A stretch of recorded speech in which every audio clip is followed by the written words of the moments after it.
Welcome to the Crazy Might Work podcast, where we celebrate authors, entrepreneurs, innovators, inventors, and scientists who live at the very frontiers of human consciousness and possibility. We discuss their moments of breakthrough and analyze the strategies they use to enhance their own thinking and challenge conventional wisdom.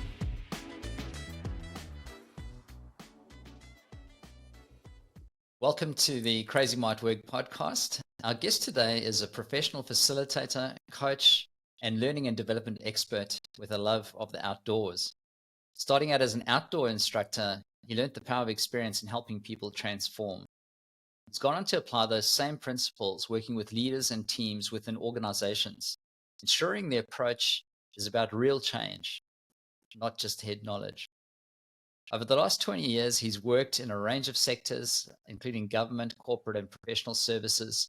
He's held regional roles in Europe as well as APAC, and currently works as the global head of leadership and personalized development for BSI. Some of you might know as the British Standards Institute. He became an ICF certified coach in 2016 and has completed his Masters of Education, Learning and Leadership at UTS. He's here to tell us about what is happening at the boundaries of learning and development in a leading multinational. Please join me in welcoming Matthew Elphick. Thanks, Paul. Great to have you, Matt. And now this is such an interesting topic. I think Darwin, and I'm paraphrasing, said it's not the strongest or the smartest that necessarily survive, but the most adaptive. And I think if you transfer that to the learning environments, particularly in organizations, you can see how that might also be true. But I'd just love to know how you ended up where you are. So tell us a bit about your story and how you got into your current role ultimately. Yeah, certainly. It's interesting because I've had a number of people sort of early on in their careers wondering the pathway to this kind of role. And I always say, there are so many ways, and mine is unique, and most of the people I work with have very different and unique stories. As you mentioned earlier, I started off as an outdoor instructor. Actually, I studied philosophy, a little bit of psychology and English at university, so didn't really have a clear direction to go from there. But I do have a love for the outdoors. There was an opportunity to work at a conference centre as I was able to run outdoor activities such as rock climbing and canoeing, and that's where I began, and that was a great opportunity just to really understand how to support people through difficult times, but also how experiences can produce huge changes for people. And so in that space, I also was responsible for training up a lot of the outdoor staff, so that's where I got into the training side of things and managing others, so I got all that at quite an early stage. I went traveling and ended up in the Czech Republic, which was a very different place to be in, and excited to have that challenge and stimulation of a different culture, a different environment. And in order to live whilst there, I became an English teacher. So again, sort of learning different aspects of teaching and how people learn and develop. But quickly found myself back into that space of facilitation, running events for companies and senior teams and taking them out outside into the outdoors to learn how to work together better. In that process, I came across something really profound. It was quite interesting to notice that we would do a weekend or a full day with a team and talk around a range of principles with them and see what we would consider some insights and some shifts in how they worked. I had this one experience where a team, it was a senior pharmaceuticals team, and they wanted just to have some time at the end of the weekend to do one of their regular strategy meetings. And we said, oh, look, that's fine, but do you mind if we sit in on it? And we sat in and then watched how they interact as a team and noticed that all the stuff they'd been working on and talking about over the past 2 days had just gone out the window as they went back into their old habits. So that, for me, was a real aha moment around for real change. It has to happen in the context of the work people are doing, and usually over time, and it needs to be something that they're really owning and working on themselves. So that that was a key moment for me. And shortly after that, I went to start working within organisations, and the rest of my career I've worked as an internal learning and development specialist supporting teams. So I spent 10 years over in Europe working in regional roles. That was the time I came across coaching as well, and discovered how powerful a tool that can be in helping people identify solutions for themselves and take ownership over those. And then moved back to Australia in end of 2014. And there I was able to get some experience then in the Asia region, working across the Asia Pacific. Completed my Master of Education, which you spoke about. And I think for me, some of the real insights there, we're just getting some of that theory that sits behind a lot of the contemporary approaches to learning, and particularly how do you create emergent learning where you don't necessarily bring in the solution and teach and train other people to it, but create spaces very similar to coaching where people are able to really start to identify how to work better, how to work more effectively, and determine solutions or potential solutions from amongst that conversation amongst themselves. So that's a bit about my work history. I mentioned my love for the outdoors. You can see a bit of it being brought in here behind me. I'm also very passionate about something called permaculture, which is really about sustainable ways of interacting with the environment. And I've got my own edible garden in my yard, which you can't see from here, but it's a place that I love to spend time to really refresh and renew myself. But also I think there's a lot of principles in nature that can help us thinking about the best approaches to life, and so get a lot of learning from that as well. Excellent.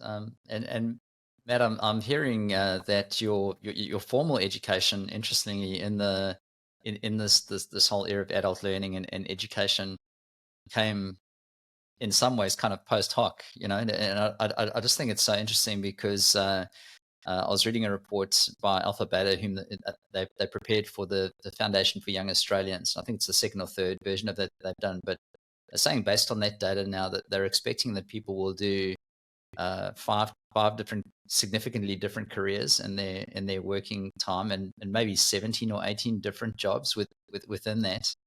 And I think there's just something in that, when the student is ready, the teacher appears, proverbially, which just how different. The question that I'm coming to is how different do you think adult learning is from what we might do at school, or through our kind of through our tertiary education? Yeah, I mean, it's an interesting point because I didn't do a career shift, but did go back to further learning. And I think, my initial learning when I came out of school, I mentioned, was philosophy, English, psychology. I had no idea where I wanted to go, but just went down what things am I interested in. And I think that was extremely beneficial in just shaping some of my thinking and ways of working. But I'm really grateful that I went back at a much later stage to do my master's. And I think what that enabled for me is when I went back, I could really contextualize some of the things that I've observed and understood, and likewise apply that learning retrospectively into some of the situations I've been in. So I think I got a very different experience from that. And I think it is a critical thing for us to think about with learning, that yes, there is some aspects of learning that's really foundational. And certainly, I advocate people being able to go straight from school to university. I think that is a great opportunity. And I'm fine with the fact that in some ways it's very hard for people to then directly apply some of that learning. I think to some extent it is teaching them ways of working, ways of learning, ways of understanding the self better. But that in and of itself is insufficient. There is a need to be able to then, in the context of the work we're doing, be able to pull in and go, okay, well, what are some concepts or research that help inform and improve the way I'm doing things? So whether that's going back and doing a master's like I did, or simply engaging in courses or reading material, there's lots of different ways that we can do it. But I think there is a need for us to be able to really, another way to put it is to balance that theory and practice. We need those in balance, and the two aid each other. And the more that we can use them throughout our lifetime in balance, I think the more effective we can be. Thanks, Matt. I'm going to come back in a moment to something you said quite a bit earlier around us being able to learn from nature, and I'm interested if whether you think there are any takeaways from a learning perspective, in terms of how nature or other species learn that we could apply as humans, in that Darwinian vein that I've started us in. But really interested in just momentarily your thoughts about how important is learning for an organization. So, should that be on the strategic agenda? How important is it relative to other things? What are your thoughts on that? Yeah, I think perhaps a more useful question to ask is how important is change for an organization? So if you're an organization that says exactly what we're doing now is all we need and is sufficient for the years to come, then there may not be much of a need for learning. However, most organizations I know don't have that view. They look at it and go, we need to be identifying new products, new services. There is a very changing environment around us, new competitors coming in, new needs from customers, and we need to adapt to meet those needs. Now, if that's your situation, you need to adapt, then that is learning in and of itself. Now, whether that's formal learning or learning through, just trial and error with the way you're working, you are learning. And as I mentioned before, ideally, we're balancing that theory and practice. So if I'm just learning through, okay, we need to make some changes, let's make them and see how they go, great. But how much better would that be if you can combine that with some external research, some best practice that's coming in, and an ability to really process your own impact on that, and to what degree you might need to shift and change some of the ways in which you act in order to achieve those outcomes you're looking for in the future. So I think learning is absolutely critical for organizational success, and having a good learning function within the organization that can help guide that and bring some of those insights into an organization is absolutely critical. Matt, I just want to pick up on something that you said about balancing theory and practice. We often hear, and whether it's legal profession partners or just executives in other industries, just lamenting that there seems to be a huge gap when graduates come into the organizations, that they seem to know very little about applying any of those ideas in practice. You seemed in your earlier reflections to have a more of a pragmatic perspective on that. But how do you see us? How much do we need to bridge that gap? And if we wanted to, what would some of the solutions be there? Yeah, it's a great question. I think to some degree, you do have apprenticeship programs and other systems in place that help people bridge that gap. For different industries, it's going to look differently depending on sort of what are some of the practicalities that people need to gain. There is an extent to which you're always going to have people hitting an industry and having to learn a lot on the go. And I think a big part of that is not just about what the universities are doing to adapt and improve the way they're preparing people, but what organizations are doing in terms of helping people when they start the role understand what's needed and learn the skills, the whole onboarding piece that they need to get right. I loved what you said about the change being the driver of learning. I think Drucker said that when the rate of internal change falls behind the rate of external change, in organizations in trouble. So I think that's a useful lens. I'm interested in how in your current global role, how are you processing that? So what are some of the strategies, approaches that you're using within BSI to achieve those learning outcomes? Yeah, so I think critical to this is actually what is the strategy at an organisational level. So your learning team needs to be partnering with your strategic leadership to be aligned to where are we heading, how are we going about doing that, and what are some of the changes that we need to support people through to get there. It means not just having your off-the-shelf standard programs that you've been delivering for the last 10, 20 years and going, great, that's everything we need.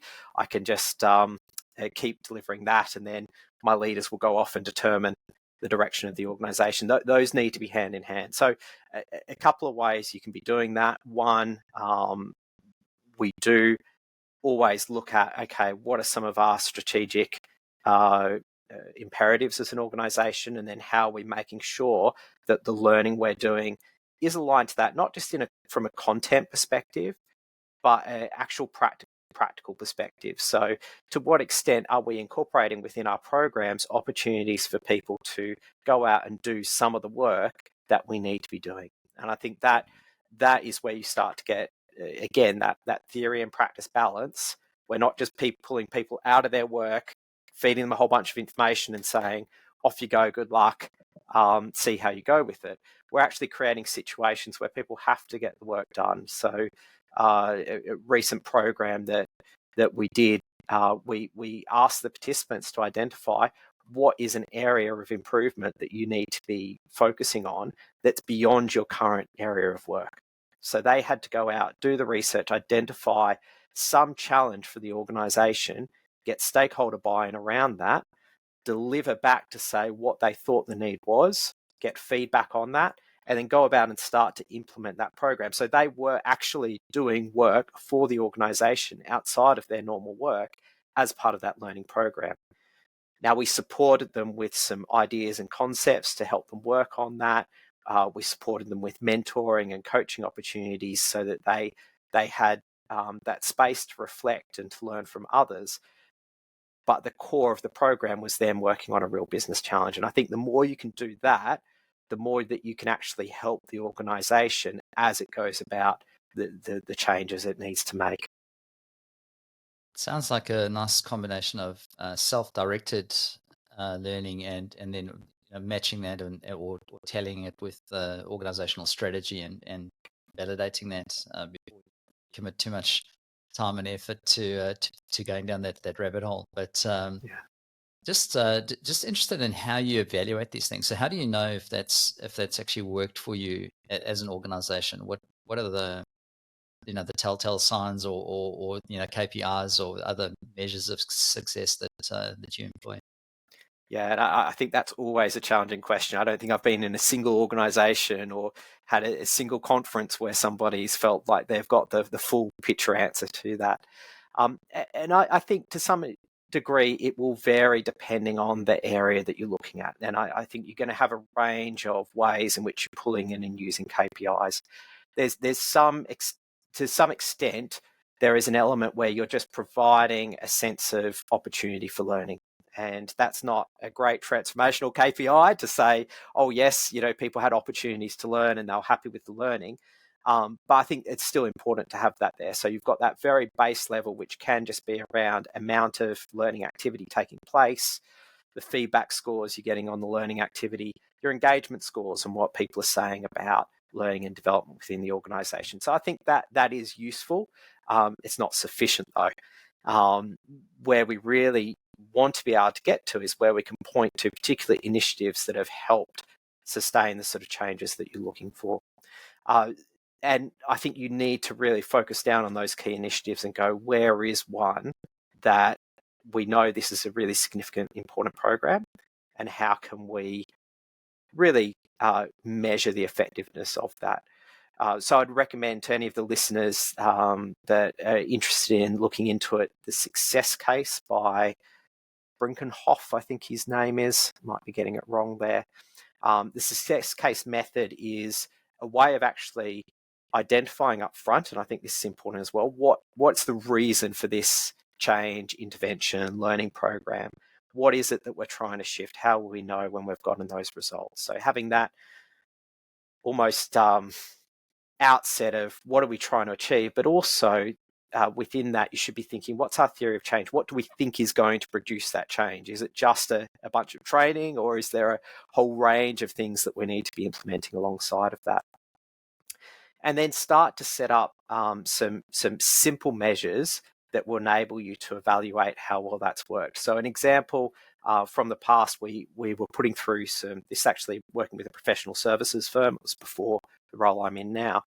And we identified the need that we needed to improve the amount of cross-selling, but also the amount that the partners within the organisation were bringing in and winning work. And so within a lot of professional services firms, you have those challenges of people that are very good technical experts working their way up, but then having to build and win business, which they don't necessarily always have those skills to do. And so that was the aim of our program. And we had a very simple measure as the outcome, which is how much new work are they bringing in. So easy one to measure when it's sales training. But again, I'd say that's insufficient. Just being able to go, great, this is the amount of sales that people made or the amount of cross sales that they were doing, doesn't yet give you the full detail of, well, how much of that was down to the program and what elements were down to the program. So what we did from that was then go back to those people, and again, this is all in the success case method, go back to those people that were successful and interview them and talk to them about, okay, what changed, what enabled you to get that work? And invariably, some of that, as you're talking to them, it's like, well, that's been in the pipeline for years. And you're like, okay, well, potentially we might not have had much of an impact on that in some of our recent interventions. But others will point back to key things that they shifted or changed that enabled that sales to go through where perhaps they hadn't seen it in the past. So that not only lets you say, hey, this is the impact this program has had, but it gives you that ability to go back and go, okay, what aspects of the intervention enabled that success, and how do we make sure we maintain those? And likewise, were there other bits that just weren't coming through? Now, we didn't do it in this situation, but he would also advocate talking to some of the people that didn't get results. I think that's really insightful as well. So what stopped them from getting the results? Because then you can look and compare and go, where there's significant things that this group did that this group didn't do, that enabled those results. So that does take a little bit of investment. It is a lot of work. And if you're able to focus on that on the most successful programs, that then gives you insights as to how to continue to evolve and improve your learning, but also measure and really validate the investment that has gone into it. So I'd say that's one end. The other end I talked about was just those simple KPIs. And then something in the middle that I've started to use a lot more of now is, how do you get people talking about the impact that the program has had towards the end of longer programs? So we've got a 9-month program for emerging leaders within our organisation. Throughout it, we're constantly asking them the question, what insights have you had and how will you apply those insights? And so it's just getting them to really have those practical applications from the program. And then right towards the end of the program, we invite our CEO in to meet with all of the participants, and they've each got a few minutes to talk about what impact has the program have, what changes have they seen it have on the way they're doing business. And we can listen through and then start to align those back to actually what were some of the key strategic drivers, and talking about what I was earlier, that actually there are key things within this program that are around our strategic aims as an organisation, and some of the things that we need to shift in order to achieve those. And we can actually track and see how many of these comments and what they've actually done is aligning to those. And I'm hearing them some interesting terminology that you've used. One of those is around the concept of insights, and so I'm just wondering to what extent those are personal reflections or connections that those individuals have made, for themselves, and to what extent they might be market orientated or customer orientated, or externalized in some way. What's been your experience of that? How does that get defined in your? Yeah, so I think first and foremost, it needs to be what are the individuals themselves saying has resonated and stood out to them. Whatever content you put in a program, people are going to hear some things, miss other things, remember some things, forget other things. So really the basis of understanding and evaluating learning needs to be around, well, what actually has been maintained. And one of the ways to get that that ability to maintain things is to give people that space for reflection. Because when something gets, I describe it as that sort of chewing through process of really working something through, reflecting on it, and then going out and continuing to reflect on it in practice. Because I'm sure everybody can think back to those moments where they thought of something or had some sort of a learning point and they've gone, oh, that's brilliant. They've gone out and it's failed miserably. It just hasn't gotten the results they expect it to. So your ability to go out, do that, what we might call experimentation. I go out, I give it a go, I evaluate it, I reflect back on, well, was there a faulty hypothesis there, or do I need to change my methodology slightly, and then try again. That's where you start to see change. But it all starts with that initial hypothesis. What do I think I need to now go and do differently? And so having the space for people to actually articulate what that looks like for them, and then to agree what they're going to do as a result, increases the chance they're actually going to go out and do it. I think, again, it depends on what the aim of it, but in most situations, it's not about them completing a knowledge test at the end of the program to show how much they've recalled. It's about what they've gone and done differently as a result, and what kind of results they are getting out of those. A 9-month program sounds like quite a substantial investment in a leader.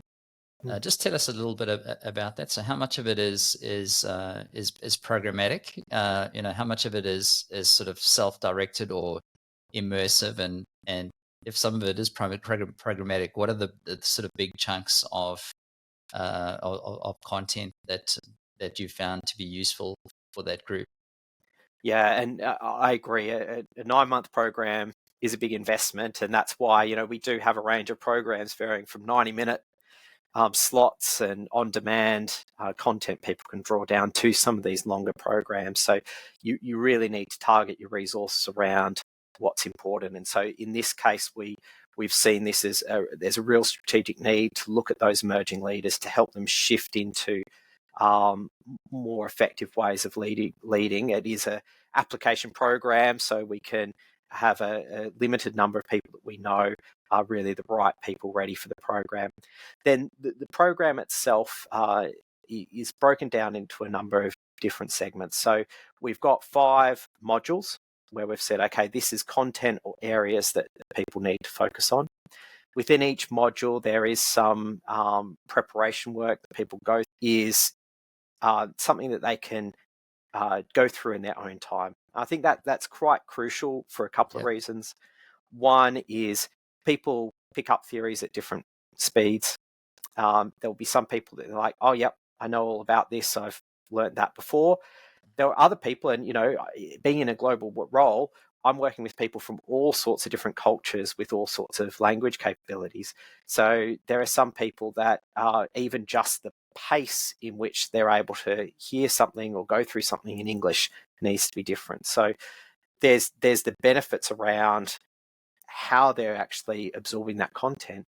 But also, I'm a strong believer when you've got people together, the most effective thing they can be doing is sharing their own knowledge with one another, talking about some of those challenges together, and starting to work out for themselves how they're going to apply it. So it's really what's sometimes termed as the flipped learning.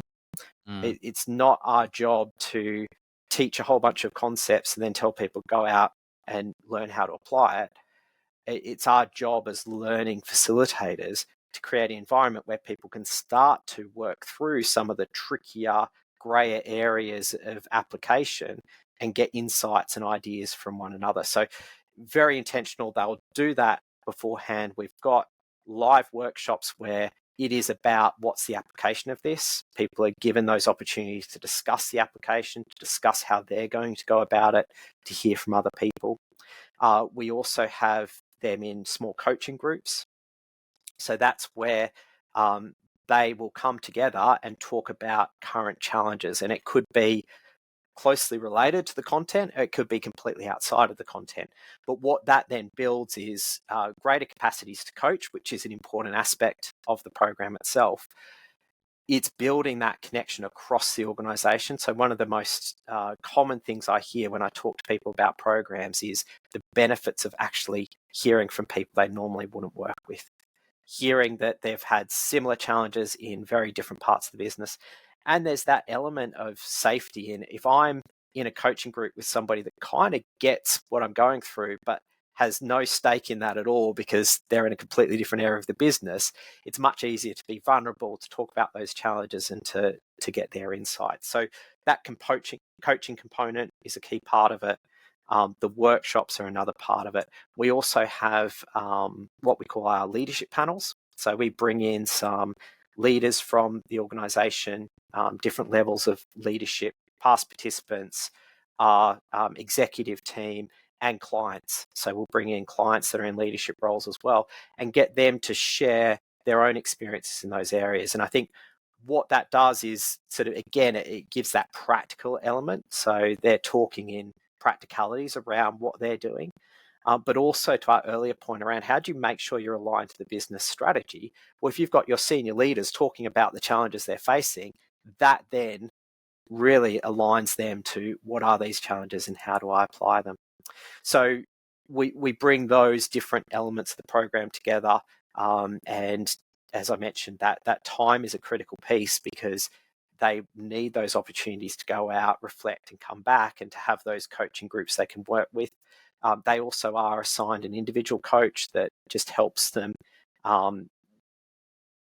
determine at the outset what areas they're going to focusing on, and towards the end to reflect back on around how they're going to take that learning forward. And I'm just interested, first of all, in just expanding a bit on coaching, because I know that this is something that you've very intentionally developed within the organization. So we can hear that it plays an important role in this leadership program. But maybe more broadly than that, or beyond the leadership program, how do you employ coaching as part of your organizational learning strategy? Yeah, I mean, it's a big part of my role. The personalized development aspect of my role is about our coaching and mentoring strategy and how we implementing that. I mentioned I first became qualified in 2016, but I think I've been using coaching since around 2009. The whole manager as coach programs that we were rolling out back in those days. So I must admit, when I first came across coaching, I was really skeptical. I found it really hard. The outdoor instructor in me that was, you need to know how to do this so that you survive and don't die. And then the English teacher that was very much, this is the right way, then came across this, or letting people work it out for themselves, just asking questions. It took me a long while to understand. But within that, I realized actually, stuff that I've been talking about earlier, when people start to identify the solutions for themselves, it is more practical because it's really aligned to their situation, their experience. It's based on their understanding, and it's more sustainable from that perspective as well. So whether it's the style that I'm using as a manager or the style I'm using as a facilitator, the coaching approach is a much more sustainable approach. And so for an organization, having that ability to help people identify solutions for themselves is extremely important. And I'd say it's important not just from people having access to coaches, it's important from building those capabilities within managers, but building those capabilities within groups. So the extent to which people can come together as a group, and I talked about how in that program, we bring them together into coaching groups. We've also done work with teams and team coaching where they're actually learning to ask questions of each other and together raise their collective awareness around what's happening and make some decisions around what to do differently. So for me, that is one of the most pinnacle forms of learning, when people can start using coaching. So as an organization, we are doing all those things. We've got training for managers around how to coach more effectively.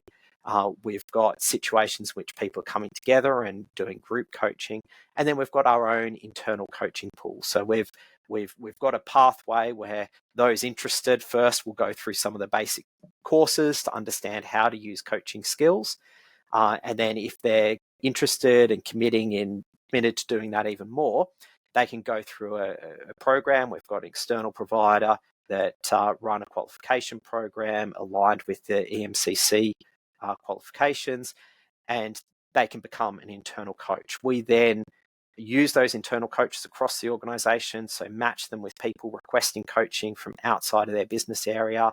We've asked each of our coaches to commit a portion of time per year to coaching and to agree that with their direct manager, but also we provide them with regular supervision, so external supervision to support that, and ongoing CPD sessions. So the result of that means that we do have quite a strong pool of internal coaches that are supporting people across the business. So pretty much anybody in the organisation that says, look, I'd really benefit from coaching, and puts in a request, gets a coach.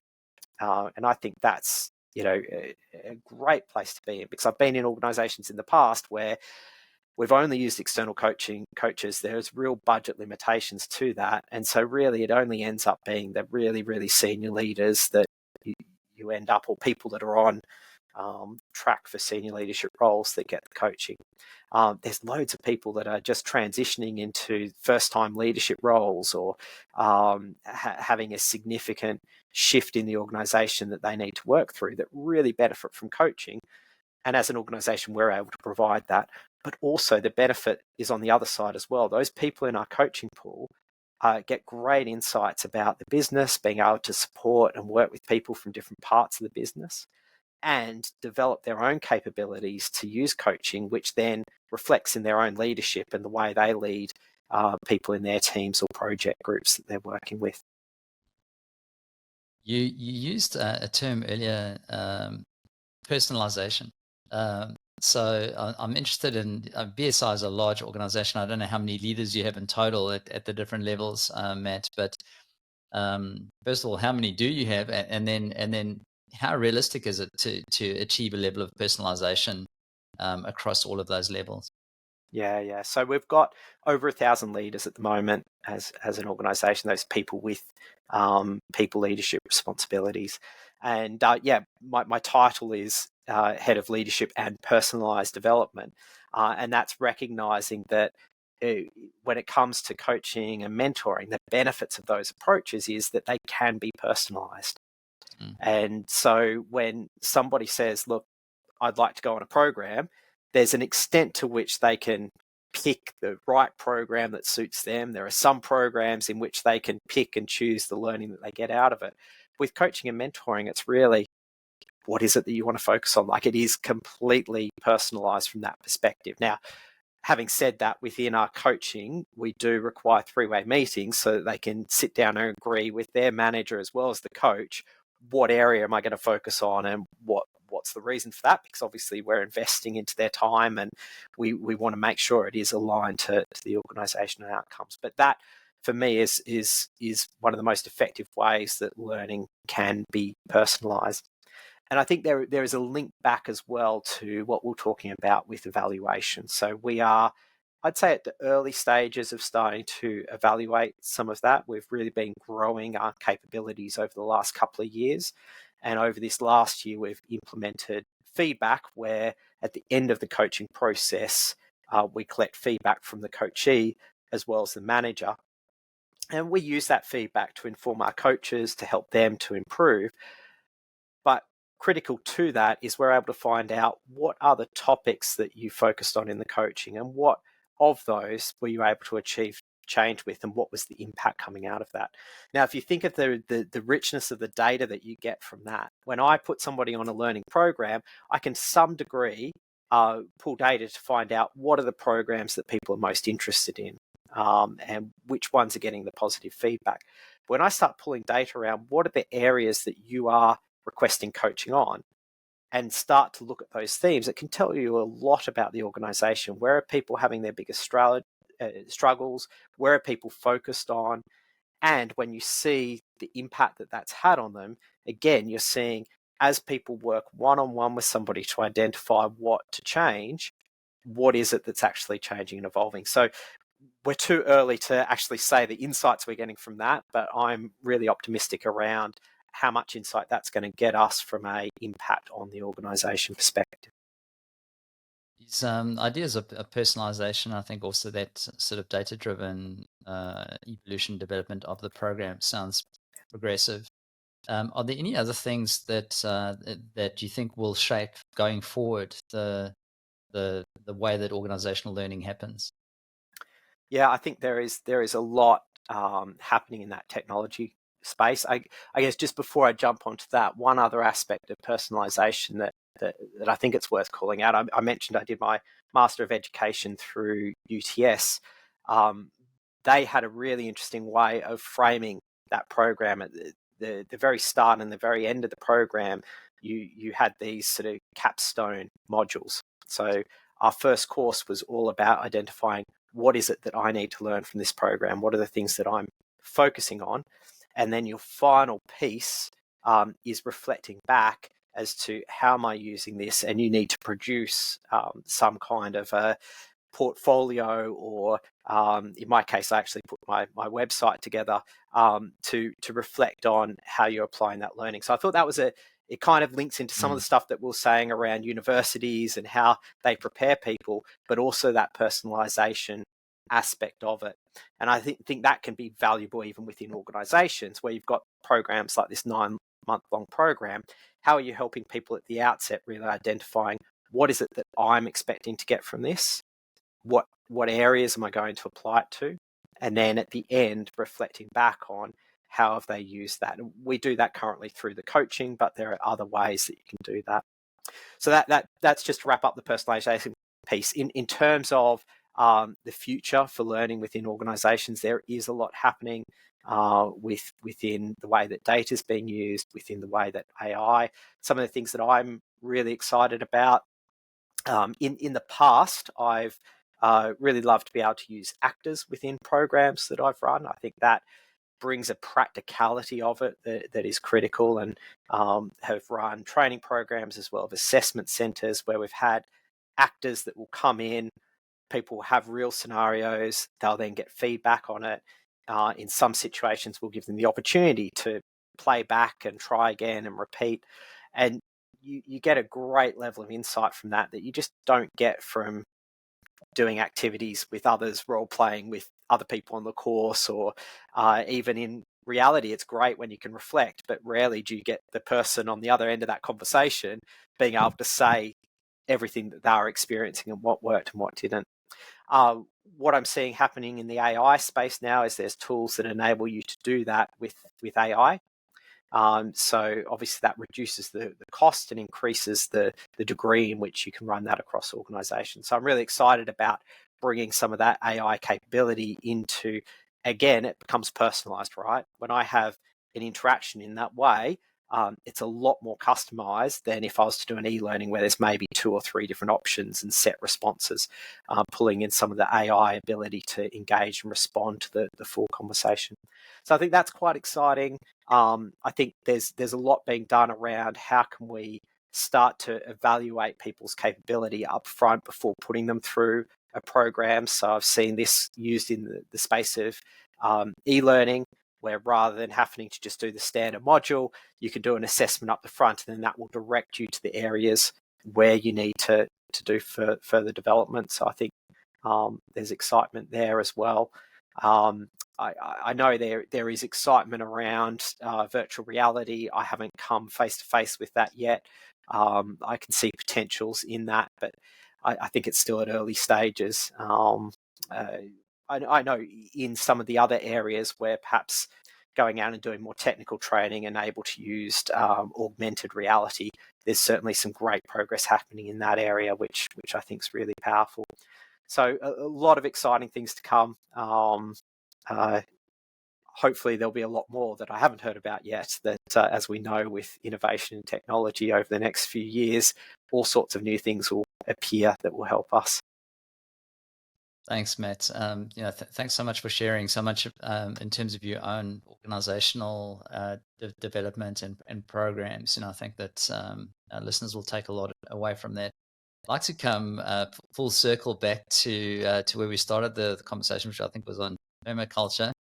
Yeah. But just perhaps reflecting, given your origins in outdoor training and just thinking about what it is or other species about learning itself that is transferable. Any quick thoughts on that? Yeah, I think there's a load there. I mean, I'm not a scientist myself, so I know that some scientists are great at going into that and looking at biomimicry and how we can learn from nature in those ways.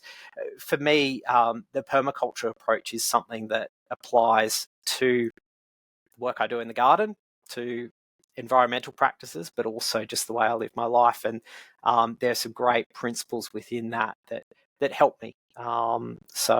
I talked about that balance between theory and practice. One of the permaculture principles is observe and interact, and I think that's a great principle in any work. I think that's a critical problem for new leaders. I've seen the balance of that missed on many occasions. That could be the leader that comes in, and very commonly I see this.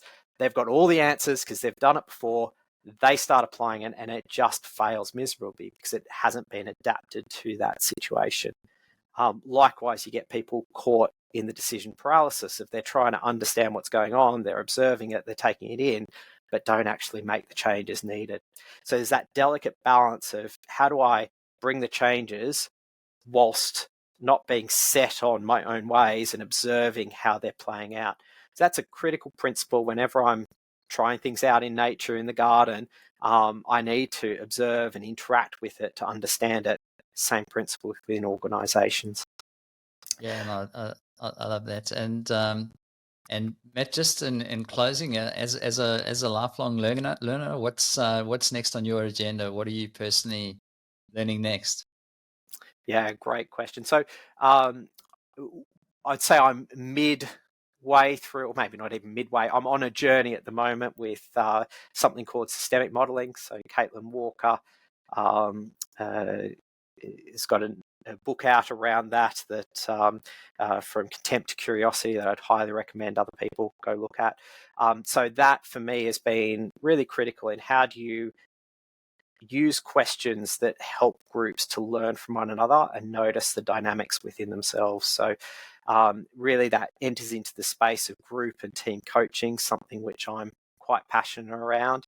And I've been working with Caitlin for around 2 years now, building my skills and capabilities, and still have a lot more to go. So yeah, continuing to learn with that and to look at how we can implement that with supporting teams and groups.